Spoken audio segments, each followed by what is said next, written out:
Hello and welcome to episode number 16 of my Ask the Expert set of interviews, podcasts and YouTube videos, basically scouring the universe for loads of positive people to spread some positive messages. So today I'm joined by the lovely Louise McDermott. I've followed her on Instagram for a little while, on Facebook as well. She puts up some really good stuff around nutrition, looking after yourself, and also she's a yoga teacher and she's also at university as well. So really cool stuff. I can't wait to get going, so I'll see you in there. Hello and welcome everyone. I have the absolute pleasure to be joined today by Louise. How are you today? I'm good, thank you. How are you?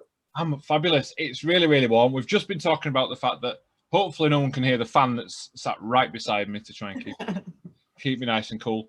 Louise, so I mean, we've got a kind of a big topic we want to talk about today, and it's about judgment in the health and nutrition industry. And do you want to start off by telling everyone what it is you do, a bit about yourself? Yeah, so I'm Louise. I'm 35, I'm a mother of two, and I'm a holistic nutritionist and health practitioner, as well as a yoga teacher. And I am actually at university studying a health science degree. Hopefully, I was kind of hoping to go into do like a master's in dietetics, but I'm kind of changing my path, and I kind of want to go down the road of like integrated medicine and that kind of thing. But for the moment, I just work with people online in terms of like nutrition and just being healthy using nutrition. So it's not dieting or anything like that, but just really getting on top of what nutrition is, and teaching yoga. So yoga online and yoga in the gym as well. Which bit? So there's quite a few bits, I suppose, quite a few strings to the bows, they call it. But what bit, is there anything that you enjoy the most that you do? Do you know what? I think teaching yoga face to face is the one thing that I'm really starting to enjoy now that like classes are back up and running. Yeah, I'm really enjoying like seeing people and being back in the studio. And I do enjoy doing coaching with nutrition, but it's a very hard thing to do because you're trying to like break through people's beliefs that they've built over the years. So although I enjoy it, it's quite hard. Where with yoga, there are barriers, but it's like it's an enjoyable challenge, if that makes sense. Yes, I suppose I would level with that, I think, because if you know part of what you're doing is trying to break down barriers, so you're essentially climbing walls, whereas with something like yoga, the barriers are most likely going to be something like balance or flexibility or actual physical barriers. Yeah. But the people, you know, you're instructing, aren't you? So you're using what you know. Yeah. And, you know, you're then helping other people to be able to do that. So it's very different things. And it's good to see you're able to do them both. I mean, I avidly follow you on social media. I've said in the write-up before this podcast that you put some amazing stuff up. Thank you. You're great at taking photographs as well. Like all these flickery lights and stuff. And I feel like an old man when I say that. And I'm technically younger. But anyway, I digress. But nutrition's massive, isn't it? Because as a personal trainer and coach, I deal with nutrition. I don't go into depth. I, a couple of years ago, put my hands up and said, look, I'm not trained in nutrition. I know the basis and I know what's worked for me. So I will happily try and guide someone or suggest change, but I'm not going to do direct plans. I'm not going to do your macros for you because I'm not trained in it. So, I'd rather refer you out to someone that's in the scope of practice. I mean, do you find you come across, people that you might work with in terms of nutrition that have been maybe a little bit misguided or that have tried things that haven't worked? Or yeah, I think because, do you know what I think it is with nutrition? Obviously, there's a science to it, and the science is very simple in terms of if it wants to come to fat losses in, calories out. But to me, that isn't nutrition. That is just literally what you do. It's manipulating the energy that you're taking in and you're exerting. So, you're manipulating your body. And I think because so many people focus on the calories in and the calories out because of the fat loss, people tend to forget that actually food serves a whole bigger purpose. Like nutrition is a whole big thing. It's an actual science. And I think people just get so bogged down with the calorie side of things. And that's kind of where I wanted to be a little bit different. I think because of my history anyway with eating disorders, I didn't really feel like I was in the right place to maybe guide somebody with fat loss and that kind of thing, although I can do that if somebody came to me for help. But I wanted to really focus on actually the real science behind what nutrition is. And I think a lot of, I mean, my partner's a personal trainer, and we talk quite a lot about nutrition and what guidance he gives to his clients. And he's like said, you know, it's very, very basic, because they go to him for a reason, and he'll give them the basic stuff. Look, the calories in, the calories out. And I think if you go to somebody else like a dietitian or a nutritionist, you really get into the nitty gritty of it. And I think like Slimming World and Weight Watchers and Juice Plus and Herbalife and all that kind of thing, they're not wrong. People say they're wrong. They're not wrong. They serve a purpose. It's just they come from a different angle. And I think so many people out there now are like, oh no, you've got to follow the science, and oh no, it's a faddy diet and this, that and the other. But every single person is completely different. So what works for one might not necessarily work for another, and what somebody needs isn't what somebody else needs. So if somebody needs to be on one particular lifestyle choice in the foods that they're going to be having, then so be it. That doesn't mean to say it's wrong, because nutrition is a whole big science that, you know, everybody's different. Does that make sense? Yeah, and I think you've made a really good point there as well, because from experience, and hopefully you'll be able to relate to this as well, is the best diet or the best way of eating is the one that you can stick to. Yeah. Otherwise it doesn't work. Otherwise it doesn't work for you. It doesn't say it's not right or that it's wrong. It's just not going to work. And I think it was James Smith that actually said that on his TEDx talk. And ultimately, if you can't stick to it, or you don't want to stick to it, then it's not the right one for you. Yeah, absolutely. I think there's so many people now, especially because everybody's got a voice on social media. And I think it's good to use that voice, but for a lot of people, it comes across as in they're almost being quite militant about it. And it's like, if you're doing something that doesn't fit their narrative, they automatically kind of tell you that you're wrong, but they don't even know who you are. They don't know anything about you. They don't know what your needs are. I mean, a really good example is the 800 calorie diet that we see promoted by Dr. Michael Mosley everywhere. Ultimately, that's kind of the way that's being done is not great, because it was kind of put over the television, and you can buy the books, and people are anybody is just kind of going on it for a fat loss thing.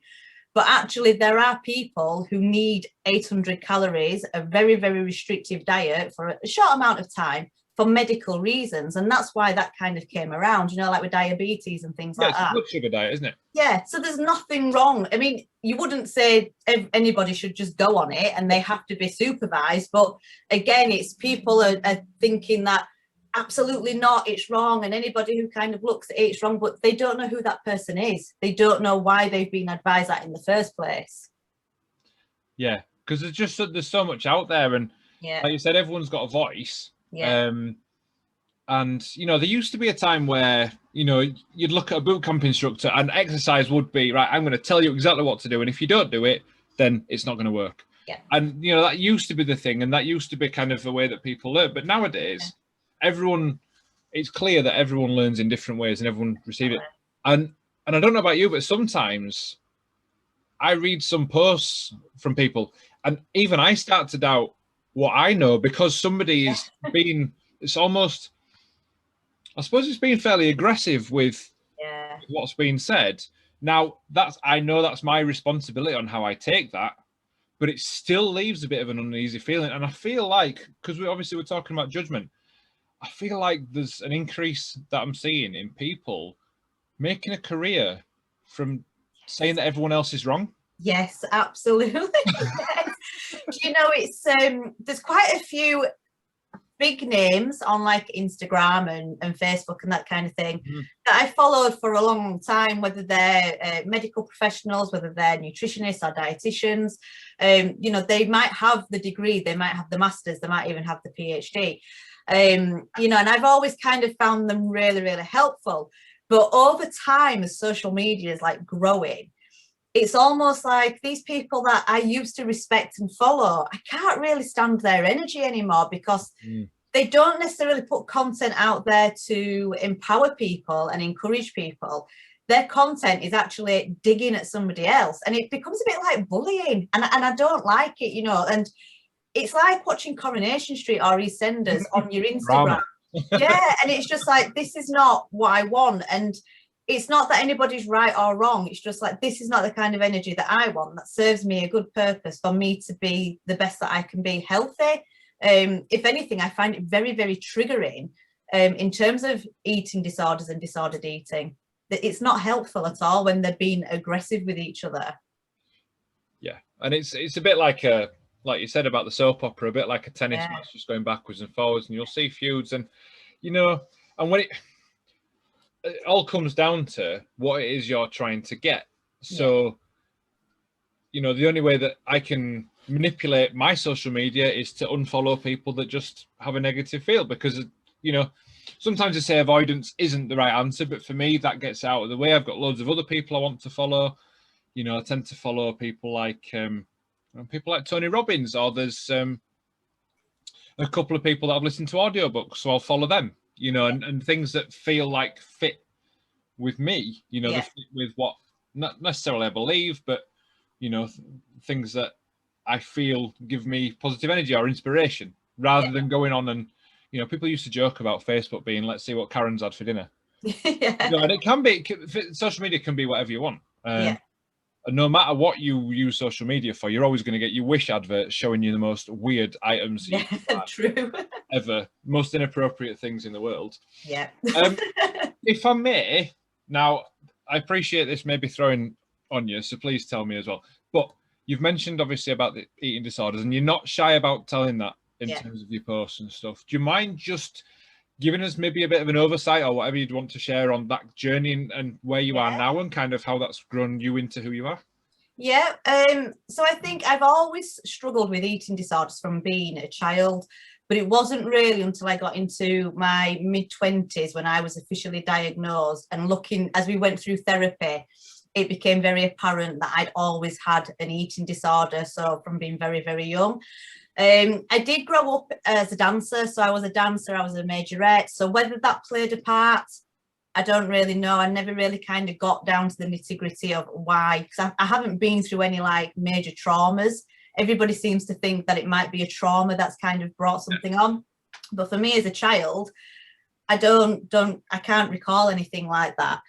And then I think I got into my 20s, and everything was kind of going well, to be honest. You know, I was in a really happy relationship. I had a good circle of friends. I had a good job. I was working actually in the mental health service. I was a deputy manager for a residential home. And when I look back, I can kind of see where my mental health started to decline. Yeah. And it was more that depression came before anything else. So I started just kind of, I've never been one with depression where I couldn't get out of bed, but it was more the fact that I would get up, I would get washed and stuff, and then I wouldn't do anything. I'd just kind of sit and do nothing. It got to the point where I would cancel like going out with friends, and my partner would have to go out without me. And then there were times that like when we would go out, I would leave halfway through a night out to come and get changed, then go back out, because I started really struggling with like my body image, not liking what I was wearing, what I was looking like, that kind of thing. And then when I was 24, I was diagnosed with bulimia nervosa. And I was going through a cycle of not so much binge eating. What I would class as binge eating for me, somebody would probably just class as a normal day. But I found it very, very overwhelming for me, and I started like self-inducing vomiting. I then started taking laxatives, and it kind of got to the point where I was very, very restrictive with food, always purging anything that I did have anyway. My relationship completely broke down. And I went to go live on my own, and I was kind of at the age of 25, I kind of just wanted to be just me and my eating disorder, just in my flat that I was in. And I went through this cycle where I would, because I'm not a big drinker, I never have been, but I went through this cycle where I would go out every single weekend with like a particular friend. I would get very, very drunk. I would be taking laxatives, that kind of thing. And it became a bit of a cycle where every weekend I would be in A&E, hooked up to like drips and things like that. Wow. because my I remember they would have to give me a drip for like an antispasmodic, you know, for like my bowel to try and stop it from just contracting so much, and I was very, very dehydrated. But nothing really came of that, so they used to kind of deal with me on a weekend and then just send me on my way. And it was only when I fell pregnant with my son that I was admitted as an inpatient, because I'd taken, I think it was something like 878 laxatives in 5 days. So because I was pregnant as well, they admitted me into Seacroft Hospital, which is where I stayed as an inpatient, which was a very, very surreal, you know, like when you see things on the films to do with like mental health hospitals and secure units, that's literally what it was like. Right. Wow. I mean, whether it's because I've never been in a secure unit for any other mental health problem other than eating disorder. So whether it's different elsewhere, but I had been monitored all the time. So like my door had a window in it that people had to watch me through all the time, that kind of thing. Any kind of bathroom trips. I mean, at one point I had to, you know, like a commode, so your chair, which is like a toilet, I had to have that in my room so that whatever I was passing through my body could be measured to go against what I was taking in. That's how horrible these kind of places are. But I came out of there, but I was an outpatient then, right? This was in 2012, and I was an outpatient right until 2017. And I've been back and forth since then. I have had relapses and that kind of thing. And I think it's more a manifestation of my mental health. So when I suffer with a relapse of depression, that comes out as an eating disorder, whether it's anorexia or whether it's bulimia. You know, and I am a very, very insecure person. I do have a lot of self-doubt. I always compare myself to other people, and that can sometimes get so overwhelming that the way that I like control that is through like punishment of not giving myself food or putting myself through laxative abuse, you know, that kind of thing. It's very, very, I think it's very, very complex and very hard for people to understand, because I think a lot of people think an eating disorder is purely about food or weight, and it's never really been about weight for me. I've never been a big person. I never wanted to lose weight or anything like that. It was more, I'm not a worthy person. I shouldn't be eating food, and I shouldn't be doing this, and I shouldn't be doing that. It's like a form of self-punishment, if that makes sense. So yeah, that's where I am today. Well, yeah, it certainly gives us an idea, doesn't it? But for me, there's an inherent strength there in you, one, being able to talk about that and to be able to open up about that because of the nature of it and the kind of the mental aspect of it.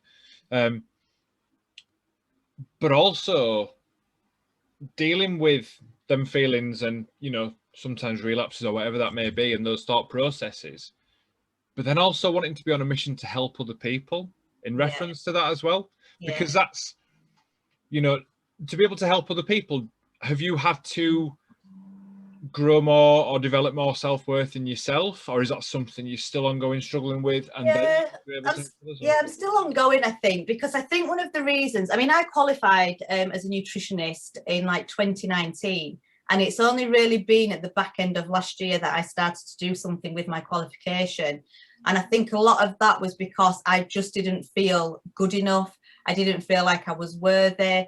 A lot of the time I will like say to my partner, do you think I'm stupid? And he's like, what do you mean? I'm like, well, do you think I'm stupid? Do you think I'm not intelligent enough? And there's no real reason for those feelings, but I look at other people and I think, why would anybody come to me as their nutritionist or their yoga teacher, or even when I get my health science degree? You know, I think, why would people come to me? Like, you know, people probably see me as a bit of a joke. And that's this internal feeling that I constantly have to work on. But it was purely the fact that I was like, well, do you know what? I need to be working. I need to be bringing an income in. I'm a mother. I've got bills to pay. And I do want to help people. And nutrition is my thing. I love nutrition. I love talking about it. So I'm going to do something about it. But it is very, very hard. I do. Every time I post on social media or every time I talk to somebody, I'm almost like quivering with anxiety, because I think, what if they think I'm just not good enough?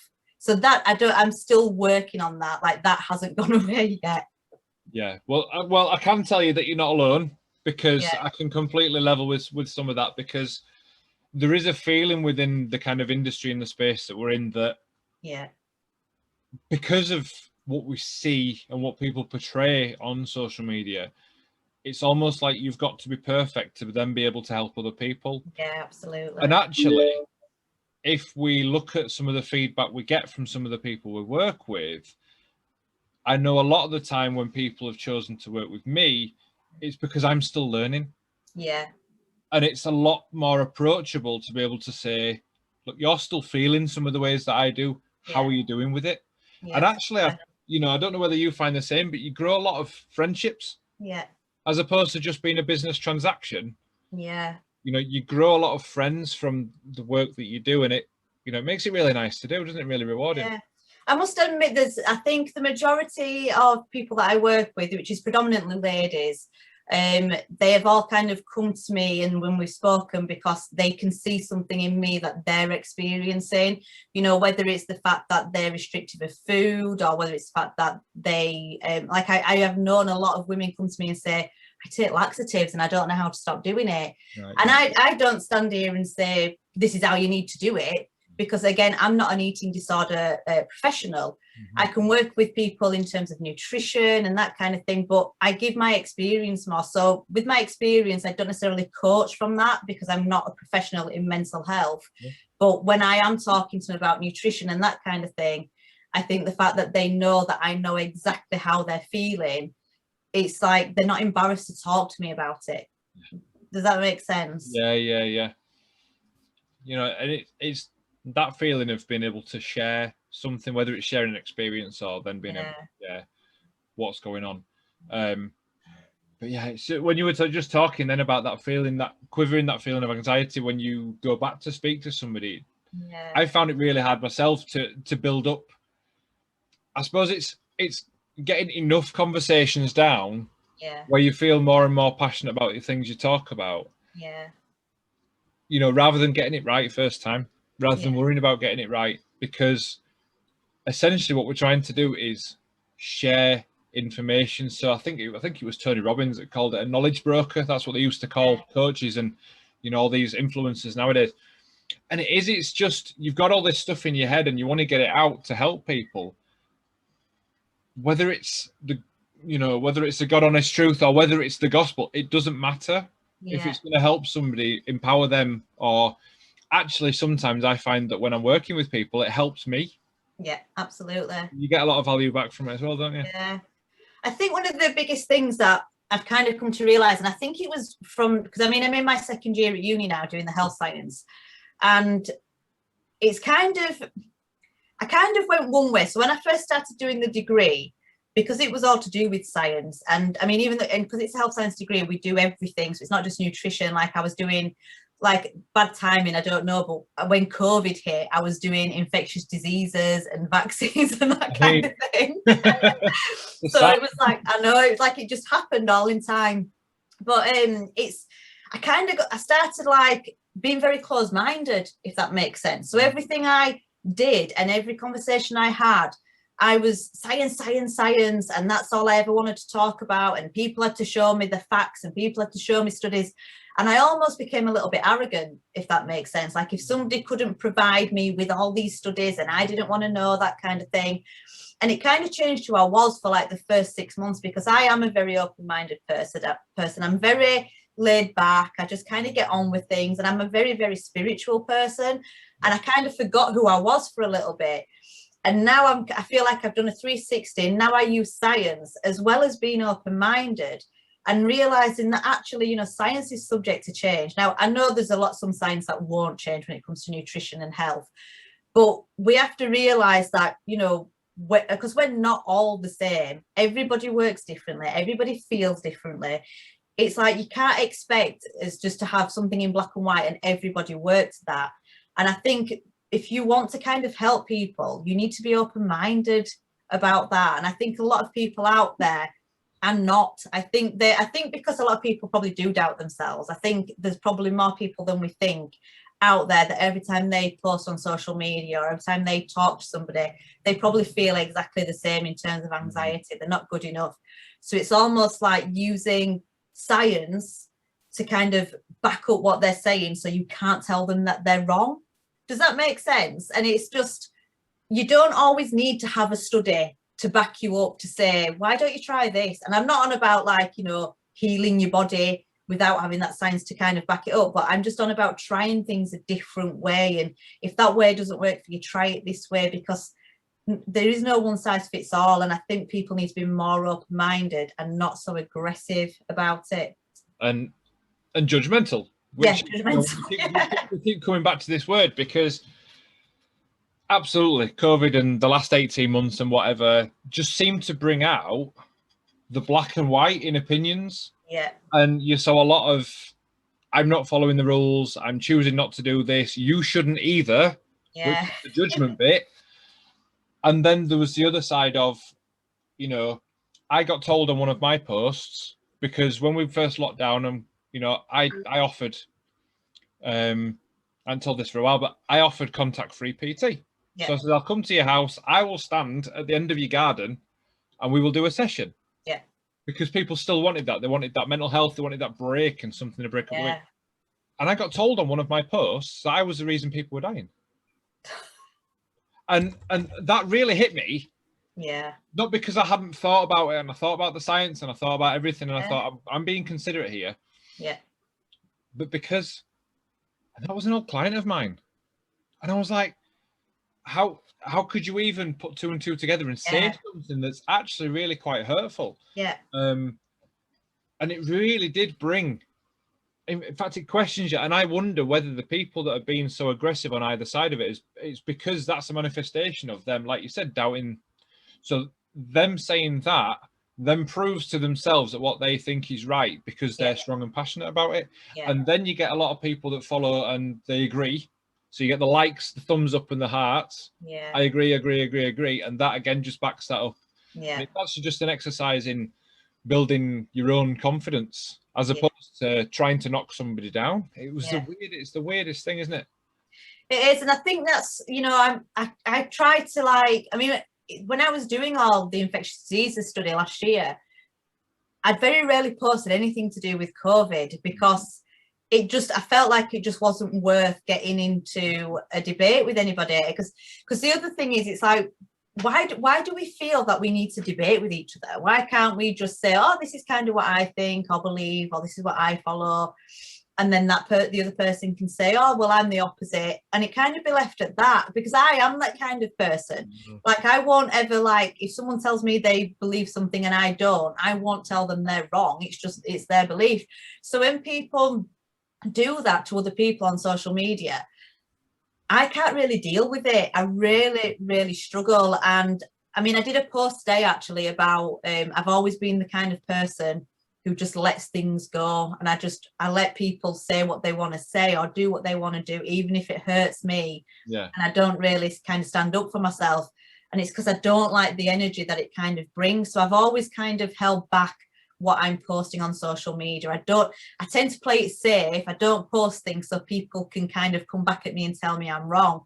But I am trying to kind of push those boundaries a little bit, because if someone tells me I'm wrong, then fine, they can tell me I'm wrong. I mean, I did have somebody send me a message the other day about how one of my posts was wrong and that I should take it down. Wow. And I was quite hurt by this, because this was a person that I personally know. And my post was just in relation to how, do you know when you get up on a morning and you feel a bit groggy, and it's like people might have to take a paracetamol and have a couple of coffees to get going? Yeah. I was kind of trying to say, from a nutrition point of view, that really we should kind of just wake up and feel okay and have a glass of water that's like the normal feeling. And this person kind of took it as in I was having a dig about taking medication to do with like mental health, which obviously, given my mental health, I would never ever say that. Yeah. And I got a lot of abuse for it. I got told I was wrong, and I've become preachy, and just because I'm getting fit and healthy, I forgot about other people and I'm being judgmental. Yeah. And normally I would have taken my post down. I would have said, oh my God, I'm so sorry, I didn't mean to hurt you, I'm so sorry, and I would have taken it down. But this time I actually just said, well, I'm really sorry, I don't accept what you're saying. You've misunderstood because basically that she kind of projected onto me what she was feeling. But a few months ago, I would have really crumbled at that message. But a lot of people get value from the message, the post that I did do. So I was like, well, I can't keep doing this. Somewhere along the line, I've got to grab a backbone and I've got to like say, well, actually, if you don't like it, then I'm not the person for you. Yeah, absolutely. Yeah. Yeah, there's an unfollow button for a reason. Yeah. And let's take God, when people unfriend you, it's expected to be the, oh my God, why have they done that? It's literally a feed of information. Customize it how you want. You know, there's even a thing on Facebook now where you can choose to have somebody come up first. Yeah. So find the people that you love watching their stuff, or you enjoy the content, whatever, or friends that you just enjoy keeping up with, and put them as first. Start prioritizing that, because otherwise the algorithm does it for you. And you know, if you really don't agree with somebody, then arguably, if you keep them around, you either quite like conflict, and you quite like the idea of arguing with somebody, because again, it makes you feel right. Or saying, or like you said about the person that messaged you, you know, they're going through their own stresses, and sometimes you can see through that and go, actually, is there anything I can like help you with? I can tell you're a bit agitated. Or it leads to that feeling of, should I take it down? Or you end up sitting on the fence and getting splinters. And I've done exactly that as well. You know, you've made a very good point there of you're purposely trying to write something that's non-abrasive. When actually passion, if you're passionate about something, will always come across as abrasive to somebody. Always. There's always somebody on the other side. It's just whether they take the time to comment. And actually, if they take the time to comment, then that's a compliment, because you bother them, don't you? You've grabbed their attention. Yeah, absolutely. I think, I mean, there's a couple of people who were not related to me in terms of the nutrition or health industry, but there has been people on my social media over the last 6 months that I have kind of sadly had to either unfollow or remove or block, and not because they did anything wrong to me, but it was getting to the point where I was it was like watching a soap opera, and I was deliberately putting their name in to like go see what they were putting. And at the end, I was just like, this isn't doing me any favors. It's taking me away from doing what I'm supposed to be doing. And although I liked those people, we're completely different now. We're not aligned whatsoever. And, you know, their energy isn't serving me. Not that it should serve me, but my energy isn't serving them either. If anything, it's kind of clashing. And I just kind of made the decision that, do you know what? I think I'm just going to unfollow them. I'm going to come off social media with them. And if I want to speak to them in future, I'll send them a text message, you know, that kind of thing. And I think it has become a bit of a thing where everybody lives on social media, even more so because of COVID. Everything kind of moved online even more. And I think because we live our lives so much on social media, I think we forget that we can remove people, we can unfollow people. It doesn't mean to say we've fallen out with them, but it's just like, you know, I don't speak to all my family members because we're not the same people. But if I see them at a family function, I'll sit and have a drink with them, you know, that kind of thing. But I don't have to be involved in their lives. And I think with social media, we're very involved in everybody's lives all the time. And it's not a great thing if you don't know when to step away, if that makes sense. Yeah. And, you know, for me, there's a big thing, and it's just about energy. It's about that gut feeling. So no matter who it is, whether it's your mum, your dad, a distant relative, a close friend, whatever, if talking to that person doesn't either align with what you agree with, you don't have to speak to those people. Somebody, can't remember who it was, I reshared a post. It was my friend Vic actually put it up, and it was about, you know, even family members, if you are distant, it doesn't matter. There shouldn't be an expectation that you live in each other's pockets. Absolutely. Because no matter whether you're family or whatever, actually it's going to be better for us to surround ourselves with the people that we love, we align with, we're inspired by, you know, the people that bring the positive emotions, and the people that we can grow together with, whether it be in person, whether it be audiobooks, whether it be books, whether it be TV, anything like that. You know, and there will be people that aren't as good for us. And that's not selfish doing that. It's just saying, right, I don't get as much good feeling from that, actually it's a little bit taxing maybe, I might choose to spend less time with that person. You know, it doesn't say anything about that person. It's just your relationship and, you know, and your reaction to it. Yeah, I mean, that's absolutely true. I mean, when I think back, because I mean, right from being, you know, maybe 11 years old, I was always really interested in like health and nutrition, probably because I was a dancer as well. But my dad and my dad's sex, my grandma was a yoga teacher as well. So she was very much into all the holistic side, really. I mean, I would go see my nana on my mum's side, and she would give me like cups of tea and chocolate biscuits. But then I'd go see my grandma on my dad's side, who was the yoga teacher, and you'd get like seeds and herbal tea. So they were like the complete opposite. And I remember like thinking, oh God, we have to go see grandma. She's going to be giving us seeds and herbal tea. But I am my grandma. Yeah. I am that person now. But I was very, very interested in all that stuff. But then, like, as I was growing up, my circle of friends and my partner back when I was younger is not like that whatsoever. They're really not whatsoever like inclined to be interested in any of those things.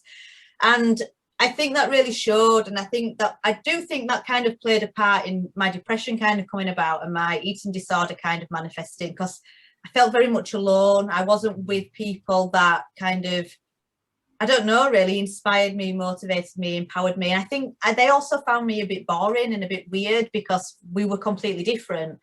Where now, you know, Luke is a personal trainer. He's very much into health and fitness and nutrition. You know, the people that I speak to down at the gym, we're all into the same things. Obviously, we connected on social media. Yeah.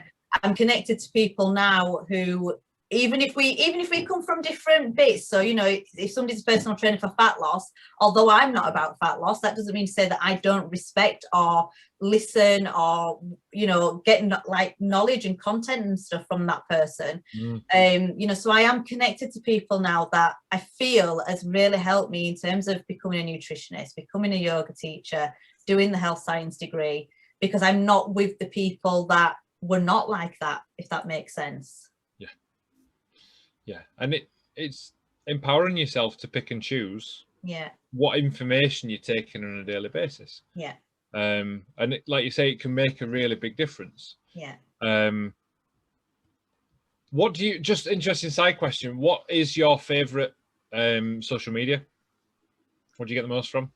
Do you know what? I think it's Instagram. It used to be Facebook because I never really did much on Instagram. I didn't really, because it's very visual with Instagram, isn't it? Yeah, and I think because I didn't like, you know, I'm okay with showing pictures now. I do a lot of obviously my yoga pictures and things. I think a few years ago, I wouldn't have ever dared like put a picture of me in a handstand in some shorts on Instagram. So I never really did much on there, and it was all Facebook because I could kind of hide away and just do the text to it.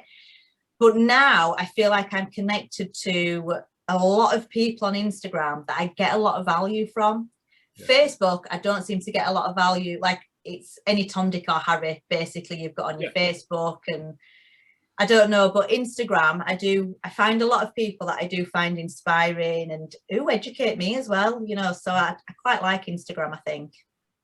I would agree. I've always been a more visual person, and what I find about Instagram is that actually the pictures have the impact. And then if I want to read more, I can, but I'm not forced to read more, so it doesn't automatically come up below it. Yeah. I never use the explore page. That's just, I never, but I think that's the point though. I don't let it almost feed me information. It's a bit of a gallery into, you know, the people that I follow, or, you know, and it's really interesting to see how creative people get with imagery. Yeah. I'm always messing around with my branding, with, you know, the ways that I'm putting posts together. And you look at my feed and it's, you know, you see people all over going, make it look like this, make it all fancy, and make it, you know, you have, the picture is a picture of your dog or something, or, you know, on a post-it note or something like that. And we all try these things. Yeah. But essentially it's quite a nice place just to be quite visual, be quite creative. One of the things that I found about posting on Instagram is, well, and Facebook, I suppose, is because Instagram isn't as chatty. It's not quite as just having a conversation with someone. Yeah. I found it really important to me to only post when I actually feel like I want to say something. Yeah. Yeah. Rather than trying to force it. Yeah. Because for me, it either feels crap because you can't work out what you want to post, Yeah. or just something naff comes out. Yeah. It's just something really random and generic. I think you can feel the energy behind somebody's post as well. So I think if it is just something that, oh, I just need to post something, so you post something quick. I mean, it might just be me because I do get a lot of energies from things. So it's like I can almost like tell if somebody's just posted something and there's nothing behind it. But then if somebody else posts something and they've put some time and energy into it because it means something to them, I do get a good feeling with that, and I'm more inclined to kind of follow that person or support that person. I think with Facebook as well, it's like anybody can share anything. I know you can share whatever you want on Instagram, but there's a lot of like really negative stuff on Facebook. And if you're going through your newsfeed, you just don't know what's going to pop up, what somebody's shared. No. And just like that, your whole mood can be lowered. It can be changed. Yeah, good point. And like what you're saying with the chatty stuff as well, all it takes is for somebody to put a status up about how somebody's boyfriend's cheated or something, and then somebody comments, and then somebody else, and before you know it, you're reading what Susan and Bob have been doing down the road. You don't even know who they are, but all of a sudden you know that he's had an affair and she's had an affair and somebody's stolen the dog, and it's just like, what am I doing? It just doesn't offer anything. You end up in a bit of a loophole, don't you? Yeah, absolutely. Black hole, and you just end up in it and just reading and getting into stuff, and I suppose just taking in just negative energy, just you know, and like you say, it can really just change how you're feeling, just like that. Yeah. Whereas, yeah, funnily, when it comes to imagery, people don't naturally put a picture up to be negative. Yeah. They might in terms of our industry, in terms of saying this diet is bad, this diet good. Yeah. There's a lot of that. But actually, when I think about it, and I think about some of the pictures that I like watching or like seeing, it's usually, this has happened to me, isn't this cool? Or this has happened to me, what do you think about this? Or, you know, commemorating something, or, you know, recognizing something, which is, it just has a different feeling.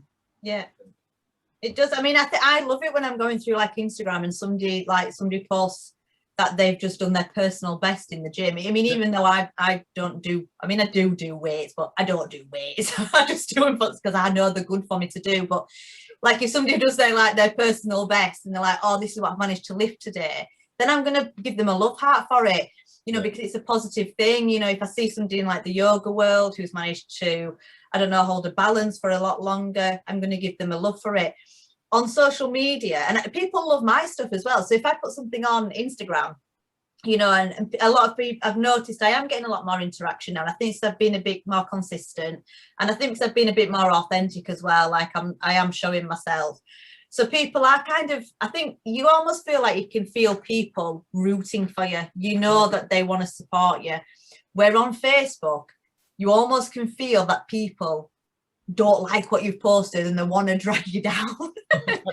You know what I mean? Yeah. It's almost like it's a lot of jealousy kind of emotions, and I think it's because there is that room to argue and debate on Facebook, where on Instagram you either like it or you don't, and you don't really get many arguments on there. You just either scroll past or you love heart it, and it's as simple as that, really. You do, yeah. And I can't quite put my finger on why, but that's right. So here's a big question then. How do we go about removing judgment? So ourselves, and what do we think the world can do to remove some of the judgment and some of the bad apples that are out there? What do you think? What?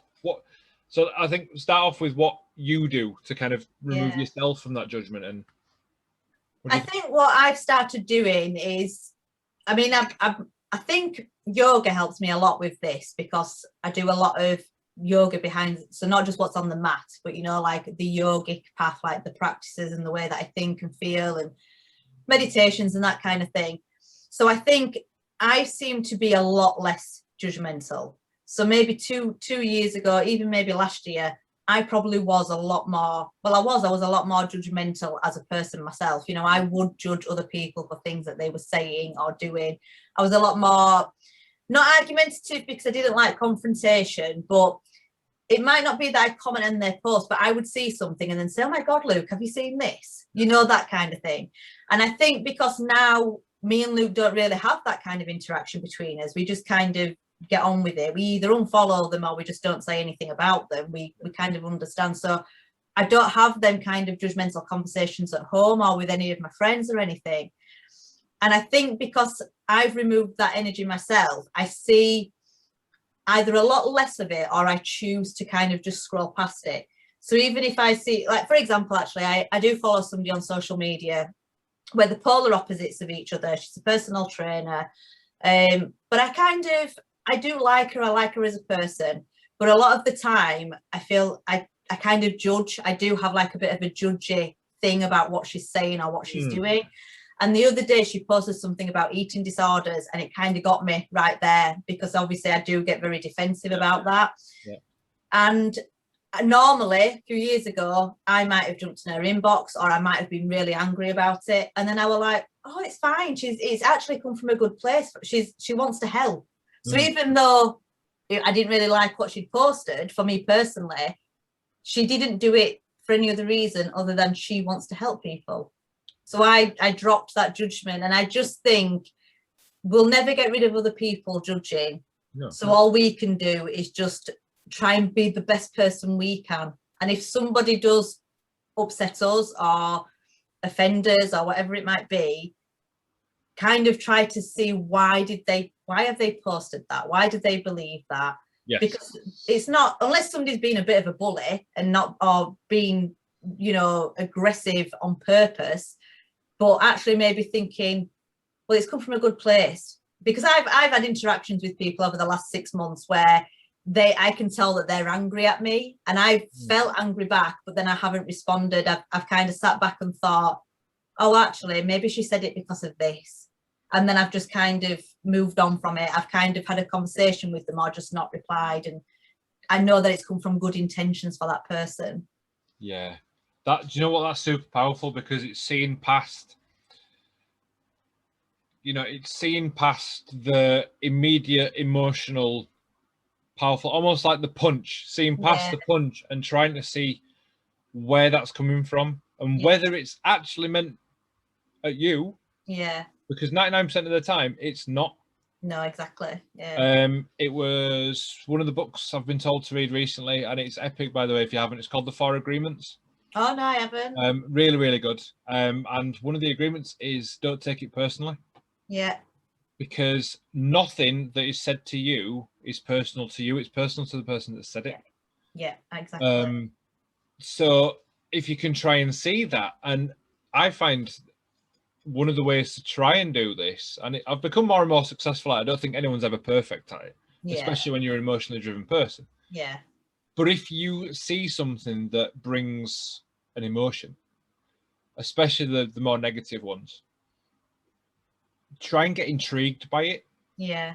So our immediate reaction is to hide from it, because our brain wants to protect us. It wants to make a judgment. Yeah.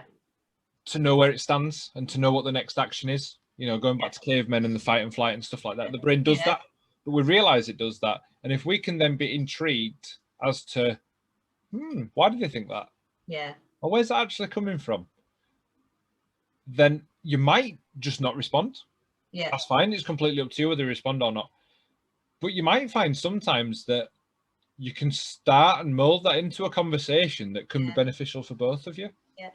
I mean, actually, that's just reminded me that one of the things that I learned in therapy when I was an outpatient was, because I used to get triggered by eating food. So if I had something to eat, I would then be triggered that I'd had something to eat, and then I would want to go and eat more, or whatever it might be. I might be perfectly fine until lunchtime comes. I'd have my lunch, and then that's it. Even though my lunch might have been something what you class as healthy. And one of the things that my therapist told me was, when I have that moment where I feel like, right, I'm going to go into the kitchen and I'm going to binge eat, or I'm going to go purge, or whatever it might be, that I have to look at the clock and like see what time it is. And let's just say it's like 1 o'clock in the afternoon.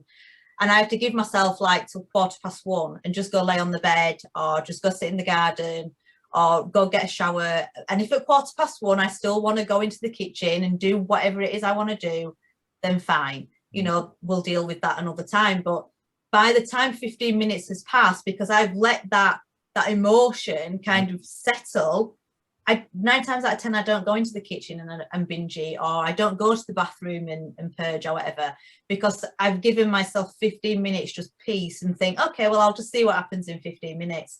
So it's like if something's triggering on social media, just think to yourself, okay, I'm not going to respond yet, but if in 20 minutes I want to go back, that's what I'll do.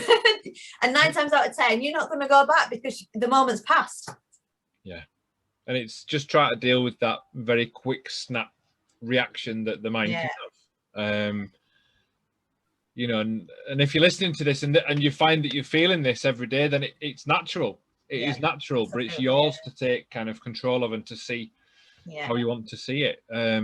Because we do naturally, like I said, we naturally make judgments. Being judgmental is also natural. But it all comes down to how we receive it and how we deal with it ourselves. So it's not about other people. It's about us. It's the actions, you see. I mean, if you're going to be judgmental, like you say, it's a normal thing. You know, we do, you know, that snap thing, you see something and there is a snap judgment. It is a human thing, like you were saying. But then it's like, if your action then goes to hurt somebody because you're judging them, so because of how you feel about something, you then deliberately send a message, or you're rude to somebody, or you make somebody feel bad about something they've done because you're judging them. It's like, that's not okay. But it is okay to have those feelings. It's just not okay to then act on them, if that makes sense. You know, if you think something not very nice about somebody else, it doesn't mean you're not a nice person. No.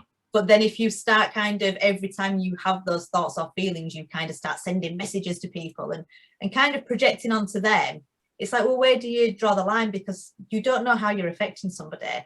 You know, when I got that message a few days ago, and in this message, I was actually told I was having a dig at mental health. I was like, I was very, very upset, because I was like, gosh, does anybody else think that? Because I definitely would never do that. Not, you know, and then when I think about it, she doesn't know, because I did send one back to her and say, but you don't know what my mental health's like. And she didn't know that. She sent me a message. What if I'd have reacted in a really, really bad way? What if that could have caused me to then go do something because of my mental health? Do you know what I mean? So we have to think about this as well, like how our actions and our attitude can affect other people, especially online. You write something, you don't think anything else of it, but that person then can be thinking about it for years and years. Yeah, there's definitely an overarching feeling of, and it's never one that everyone agrees with, but it's all about how you take it. So everything. So, but it's not right. You're right. I don't think it is right to knowingly say something, one, that you're not going to get any value from, apart from to hurt somebody. So that becomes the intent. To not be nice and not be a nice person and to cause somebody ill feeling. It's not good. But there are people out there that just say what they feel. It's not to harm somebody, but it will feel like it's hurting you. That's the differentiation, isn't it? It's the intent. And I think that's where you take a step back and think, so why did that person say that to me? And then when you think, actually, is it because they're not in a good place, or they're really struggling with this themselves? Then you can maybe think, actually, then okay, I'm not going to take it personally. But I think if we can all be more mindful, if we're mindful with how we react to people responding to us or how we respond to other people, the world would just be slightly better, I think. No, I think you're right. I think it's an interesting subject, which is why I know, obviously, I asked if you wanted to be part of this series, because, you know, it's great to be able to come across people that can have that open-mindedness, to have a passion for something, but to still understand that other people don't necessarily fit with what you think. There's a place for everyone in this world. And, you know, sometimes what we mistake as passion, especially, so just a side point, things like if you're watching a TV program or you're following sport, and passion then turns into almost like aggression, and you know, it goes a little bit too far, and then it's not the passion that's behind that, other stuff, and it's just it's kind of raising that awareness of it, and you know, just being aware. I mean, really, this episode for me was obviously exploring a bit more about you, because I see a lot of your posts and we do message each other and stuff, but really find out about what has built you to be the person you are today, the influential person, especially so, you know, some of the lives that you've done recently. And I know it's nerve-wracking when you do them, but there is some real interaction going on your posts, so you know you're making a difference straight away there. But it's also to, you know, I said how people lose the train of thought. I'm just got off at the last station. But it's just really good to, again, just to find people like yourself that are open-minded to stuff, but really do want to make a difference. Yeah, definitely. So, putting you on the spot again then, for the last time, for the final time. Okay. I love doing this. If you were to say, or to give somebody one tip, okay, thinking about maybe dealing with something on social media, or even it could be self-care, because I know you're massive into self-care and looking after yourself as well. If there was one thing, one message that we could spread worldwide, what would it be? And I'm putting you on the spot because there's probably 50 million. Do you know what? I think it would be to do what feels right for you. Because one of the things that I think has taken me a long, long time, and I'm still not there now, is doing something that genuinely makes me happy, that makes me feel good. I think coming back to like the nutrition thing and all the stuff on social media, I think one of the reasons it's taken me so long to kind of find something that works for me is because I was always trying to do what somebody else was saying, or what somebody else advises, or what somebody else is doing, or even what I was being told I should do, rather than doing what feels right for me. And that's my advice, to just don't be scared to do what's right for you. You know, if you want to, I don't know, if you, whatever exercise you want to do, whatever hobby you want to take up, if you want to drink shakes for breakfast, if you want to have fried breakfast, whatever it is that makes you feel good, that makes you look after you, then just do that. Because, you know, we're not here for a very long time. Anything can happen. We all know with COVID now, like how things can just change in the blink of an eye with no control over it. So the last thing you want to do is be giving control to people on social media that are not living your life. So just do what you want to do, because the right people will always support you. Even if they don't agree with you, if they love you and care for you and respect you, they'll always support you. So just do what makes you happy. That's a complete mic drop moment for me. Yeah. I'm not actually going to drop my mic because I'll probably break it. But no, do you know what? Absolutely spot on. Use your gut as your compass.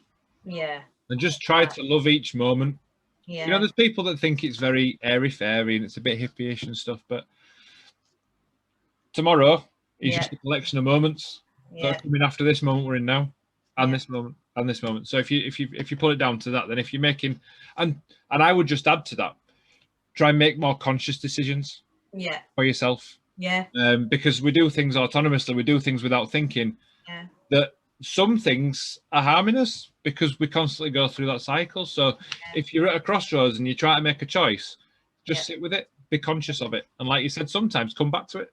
Yeah. And you'll get a feeling of what feels right, won't you? Yeah. And I think that is the good thing about, like you're saying, if something is harming us, because in the industry that we're in, especially with the nutrition side, you know, with the diets and that kind of thing, there's a lot of people talking about food freedom and intuitive eating, and people saying like that's the only way, you should just eat what you want when you want to eat it and be happy and healthy. Sometimes that's quite harmful for people, and I think people need to realize that as well. You know, so if somebody does choose that they want to follow a meal plan and not actually intuitively eat, then that's what works for them, that's what makes them happy. So I think, like you say, it's, you know, there's no point intuitively eating if it's harming you. You know, like you were just saying, so if you know that something you're doing is harming you, regardless of what a dietitian, a nutritionist on Instagram, so I'm not on about people when you actually go into the hospital and seeing people, but actually like just followers that you're following or influencers, doesn't matter what they're saying. They don't know you. They don't see you on the other side of the screen. If it is harming you, choose something that is going to actually benefit you and make you a happier, healthier person, regardless of what that is. Because we don't know each other. Do you know what I mean? We don't know what somebody's doing on the other side of the screen, do we? No, we don't. And what a moment to end today's conversation then. I mean, thank you. Thank you. No, thank you. Time aside. You're welcome. You're welcome. Just as a note, everyone, this is episode number 16. So the other 15 episodes are on YouTube and podcast as well. I will stick a link below this video and this podcast as well. And if anyone wants to get in touch with you, what are your social media handles? What's the easiest way to get in touch with you, Louise? So I'm Yogini Louise on Instagram, and then just Louise McDermott on Facebook. But if you go onto Facebook, I do have a page which is Louise McDermott Nutrition and Yoga. Or you can just email me at louiseyoga24@gmail.com. Very professional. Or if you are stuck, probably already follow me and I'll yeah. Perfect. Right, well, thank you very much for your time and enjoy the rest of your day. Yeah, you too. Thank you. Crikey, that lady knows how to drop the mic. Can we say any more? I hope you enjoyed that. I hope you took something from that, and hopefully it can turn around a day when you're feeling particularly sensitive and you read something on social media and it just gets you. Because I'm with you, we're all with you. It's completely normal, but it's empowering yourself to be able to get through that. So if you haven't checked out the other 15 episodes of this series, please do on YouTube and on podcasts as well. If you're interested in getting any of the merchandise or finding out about anything about what I do for IDIFM, which remember is I'm doing it for me, then you can get to the website on www.imdoingitfor.me. And that's it from me. Stay super.